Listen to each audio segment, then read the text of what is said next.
Alright guys, we need to take a look at ThetaFuel here on the channel for the first time. Now I do want to say ThetaFuel is connected to Theta network, and it actually is like the gas for Theta. As you can see here, it's the operational token of the Theta protocol, guys. And there's a lot of things here, but basically, like it says, it's the gas of the protocol. You can read about it later, but Theta fuel is up about 7.7% at the moment. We have not looked at it yet, so I do want to take a look at it. The total supply, guys, is just under 7 billion. Circulating is pretty much all of this. Now, the all-time high of this coin was about 68 cents, but it's about 95% down. So I don't think you should expect this to go up to its all-time high, just because we're at the point where if you're 95% down at the moment, you're probably not going to reach that all-time high. But it doesn't mean that it's a bad coin.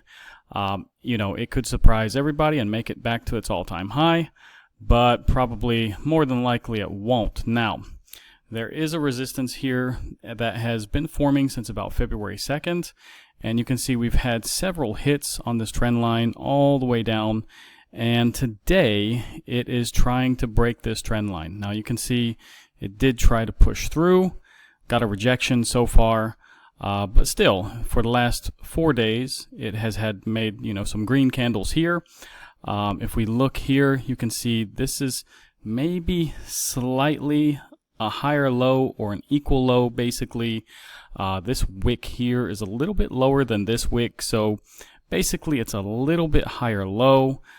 So it's baby stepping its way up. And we also, if we look at this, let's put it on a weekly time frame, and I think we'll see it a little bit more clear, guys. But you do kind of have a W pattern here. Now, if I mark this off, you'll see this W basically form like this. So let me just mark this off.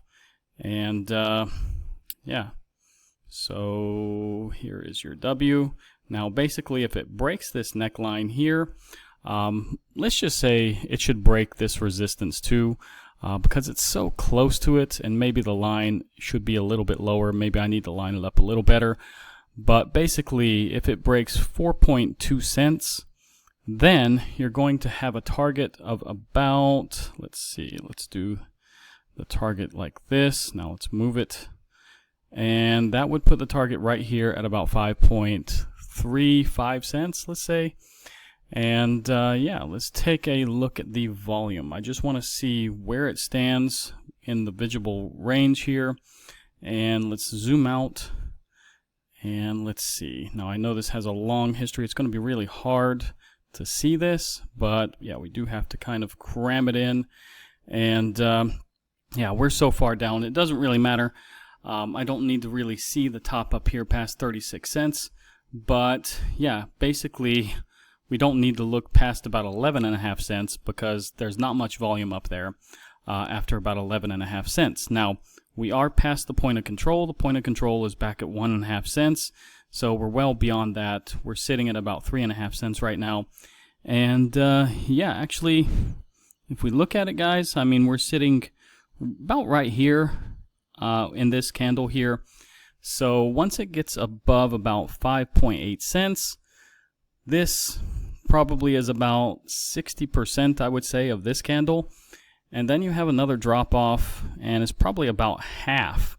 So yeah, these really stair step up pretty quickly until about 11.5 cents, like I said, and then it's pretty much no volume. Now, when it comes to the Bollinger Bands, guys, on a weekly time frame, you can see this is just starting to turn up here. I know it's really hard to see, guys. I have to zoom in a little bit. This is coming down pretty hard, too. So we are kind of getting a little bit of a pinch here. I do think we're due for a little bit of a run. This is one of the most narrow it's been for a long time, actually. Back here, it was a little bit narrow. You kind of had a run here. Here it actually wasn't so narrow, but it got a big run. Also here, it got a big run as well, but you know, here I think it's about as narrow as here, really. Now the most narrow it ever was back in the beginning, of course. You can see here it kind of pinched together, got a big pop, pinched together here, got another big pop. But yeah, on a weekly time frame, it does look like it is about to pinch together, guys. Now on a daily time frame, let's take a look real quick. Now it actually is coming in. This one is coming down. As you see this blue line here, I know there's a lot of drawings, it's really hard, but there's another blue line coming up here. So on a daily and weekly time frame, it looks like the Bollinger Bands both want to kind of pinch together. So that's good when you have a daily and weekly coming together. I think we're going to get a little bit bigger of a pop when that happens. Now let's take a quick look at the RSI and the stochastic here. Now on a weekly time frame, they are both pointed to the upside. Actually, it looks pretty good on a weekly time frame. Daily time frame pointed to the upside, but overheated on the daily, unfortunately, with the stochastic. RSI is pointed pretty heavily up, but right in the middle, so it has, you know, room to run, but we do have kind of a mixed signal there. Now 4-hour time frame, it's kind of flirting with both the RSI and the stochastic, you know, being overheated or not. So yeah, let's just say it's a mixed signal, because this one is actually not overheated, but this one just slightly is. Now 1-hour time frame actually is pointed to the downside here on the stochastic a little bit, but the RSI is pointed up. So again, it's kind of mixed signals, although they're not overheated or anything. We got one pointed up and one pointed down. So 15-minute time frame pointed really down on both. So guys, really on the shorter term time frames, probably going to see a little bit of a pullback here. Let's take a look at the monthly. I'm interested in the monthly too. Now the monthly actually looks pretty good, guys. Really oversold here. Looks like it's just about to turn to the upside. RSI is kind of flat though, but it's in neutral territory. It can run up, you know, pretty high. So yeah, the longer term time frames not too bad. Like the monthly, weekly, and the daily is kind of, like I said, it can run up maybe a little bit more on the stochastic, and the RSI can run up. So yeah, longer term time frames better, shorter not so good, but it doesn't mean it's the end of the world, of course. Now, before I go a little farther in this video, guys, please check out my description below, guys. You can see that I do have some crypto exchanges that I'm working with and have partnerships with. Please check them out. I work with 10 exchanges, guys, and if you use my links, of course, I get a little bit of commission, and it helps keep the channel going, helps keep me motivated, of course, guys. I also have BingX here. You can have a free 7-day trial of that, and you can follow me on X here, guys. Now, taking a quick look at Bitcoin, guys, you can see we are getting a little bit of a dump right now. We are falling out of this channel, unfortunately. We're at 107, basically flat almost. And let's see if we can hold on to this channel. I do believe, you know, we could adjust this channel a little bit if we do fall outside of it. You can see there are some wicks here. But we are getting a little bit of a pushback. Not sure why. I've been traveling today, so yeah, we are at the beach at the moment, guys, but I'm still making this video for you. Now, Ethereum actually is holding on to this flag, so that's a good sign. It did retest this, and it did hold on. So, you know, it is a red candle today, but Bitcoin is much more red than Ethereum. So we are still getting resistance also at 25.06, and we've tried to push through that yesterday and today, as well as a few days before that, and gotten a rejection. But I do believe the more we hit it, the weaker it'll get, and eventually we will go above it. The next resistance after that is 25.52 though. Now, the total market cap excluding Bitcoin, guys, is still sitting right under the line here at 1.14 trillion. You can see it's just getting a little bit of a rejection, kind of an indecisive candle, unfortunately. Now, the CME gap is filled today. It did go down, and it has gotten a bounce since then, but we are still red today. Now, the dominance for the 4th day in a row is actually coming down. We haven't seen 4 days in a row for quite a while, actually.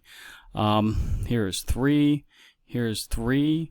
If we end up with 4 days in a row, that is basically, we haven't seen that since February. So we had 1, 2, 3, 4, 5 in about middle February, guys. So let's see what happens today, but it is kind of looking promising. We do need to break below 64.33%.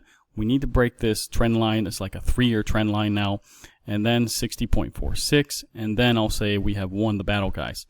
Now, dominance is, you know, slightly getting a push up here.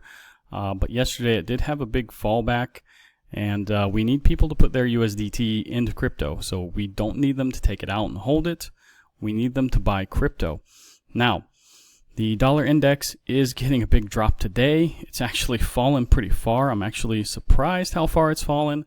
It's at 96.78 at the moment, and there is actually support at 96.7. So let's see, maybe it'll fall a little bit lower today.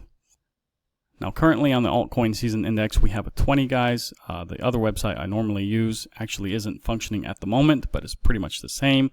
Now the liquidation heat map, the last 24 hours, we've had about 278 million wrecked. Still not that bad, but it is getting a little bit elevated since a couple of days ago when we were about 60 or 70 million only. Now, fear and greed is 66, yesterday 68, so we are falling back just a slight bit. I do expect if Bitcoin dumps, we will see that go down a little more. Now, bull market peak indicators, still 0 from 30, so it's 100% hold at the moment. The best indicator is the Pi cycle top indicator, still not even close to crossing. Orange line is coming up, but also is the green line, so it looks like it wants to avoid it. Now, the economic calendar, basically, let's take a look at tomorrow. Fed Chair Powell is speaking. We have PMI, we have ISM numbers, and JOLTS job openings. Atlanta Fed GDP now Q2.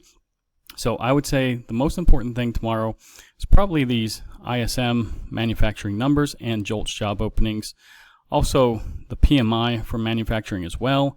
But it could depend on what Powell says tomorrow. You just never know. But normally he is pretty hawkish, guys. Now Atlanta Fed GDP now has come back to haunt us before. But yeah, I think most important is manufacturing numbers and probably job openings. Now MEXC has shown that we have a good day today. Actually, it's a positive day. Sentiment is still risk on. The trend is growing. We had actually US Dallas Fed manufacturing. It was a little bit negative today. But what was actually the same and number but positive was US Chicago PMI. So basically macro today was a 0. There was some, negative and positive comments here from Bostic today. But, like I said, it was a positive day overall, so that's good to see. Now, the FedWatch tools does say there's about an 80% chance we are not going to get a cut, but still a 20% chance that next month we will get a cut.